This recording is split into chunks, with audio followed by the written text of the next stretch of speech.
Lakers maaaring matalo bukas kapag hindi nila nalimitahan ang dalawang bagay na ito laban sa Phoenix Suns lalo na kay Devin Booker. Pero bago yan tingnan naman natin ang preview sa magiging laban bukas ng Phoenix Suns at Los Angeles Lakers sa Crypto.com Arena. Ang laban nga na ito ay mahalaga sa parehas na kupunan. Lalo at ang Los Angeles Lakers ay nasa ika-5 pwesto sa Western Conference, na may record na 40 wins and 25 losses. Habang ang Phoenix Suns naman ay nasa pang-11 seed sa Western Conference, na may record na 31 wins and 36 losses. Naghahabol nga ang Phoenix Suns ng panalo para makapasok sila sa play-in tournament. Sa huling laban nga ng Phoenix Suns ay pinataob nila ang Sacramento Kings sa score na 122-106. Sa larong yun ay naging bayani sa kanilang pagkapanalo ay ang rookie na si Ryan Dunn na may 16 points at 5 rebounds at 3 assists. At si Iguodaro na nag-ambag naman ng 11 points at 6 rebounds. Habang wala naman para sa Phoenix Suns bukas ang sharpshooter na si Grayson Allen dahil sa left foot strain. Monte Morris na questionable ang status dahil naman sa lower back injury. At Nick Richard na naka-probable ang status dahil sa ankle injury. Kaya para sa Phoenix Suns ay malaking kawalan itong si Grayson Allen. Maaari nga itong magdulot ng kahinaan sa kanilang perimeter defense. At ganun din kay Monte Morris na malalagay sa critical ang backcourt defense ng kanilang kupunan. Kailangan pa naman ng Phoenix Suns na makakuha ng panalo lalo at nasa pang-11 seed sila sa Western Conference. Kaya mahalaga ang laro na ito kana Kevin Durant at Devin Booker upang magkaroon pa sila ng pag-asa na makapasok ng playoffs. Samantalang malapit na magsimula ang playoffs sa NBA. Nagsisilabasa na ang malalakas na teams baka isa na ang mga kupunan nyo sa mga nagsisimula ng umarangkada. Kaya maganda ngayon na pumili ng team na tatamaan at kung tama ang pili mo ay jackpot ka. Madali lang naman sumipat ngayon lalo at marami sa ngayon ang malalakas na kupunan. Kaya alam nyo na ito mga idol na sa comment section ng ating link. Maganda pa naman ngayon ang mga maglalaban. Para naman sa Los Angeles Lakers ay kasalukuyan nga silang nasa pang-5 sa Western Conference. Nagkaroon nga ang Lakers ng 4 na sunod na talo sa mga kupunan ng Boston Celtics, Brooklyn Nets, Milwaukee Bucks at sa Denver Nuggets. Na kung sana'y kamuntikan pa nga sana na ma-upset ng Los Angeles Lakers ang Nuggets kahapon.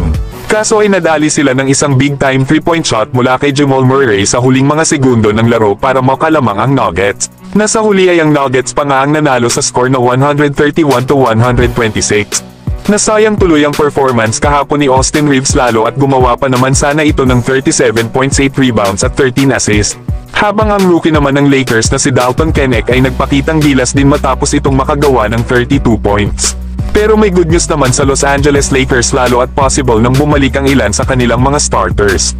Lalo at ito ang inilabas na injury report ng Lakers sa laban nila bukas sa Phoenix Suns. Out pa nga rin si LeBron James dahil sa left groin strain. Out din ang status nila Rui Hachimura at Maxi Kleber dahil sa injury. Habang questionable naman ang status nila Gabe Vincent at Dorian Finney-Smith dahil sa left knee injury.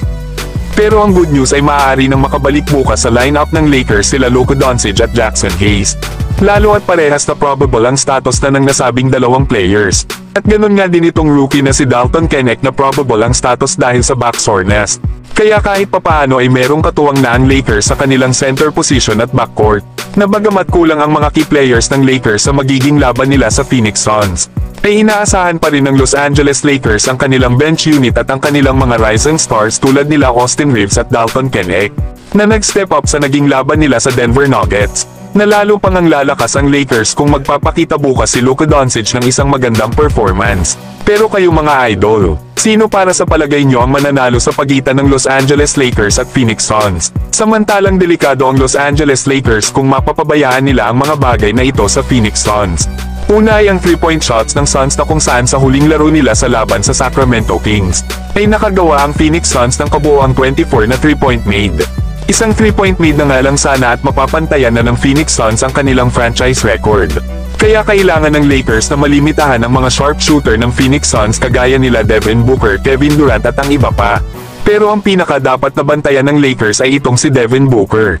Matapos kasi ang panalo ng kanilang kupunan laban sa Sacramento Kings, ay nakagawa lang naman si Devin Booker ng 22 points, 4 rebounds at 13 assists.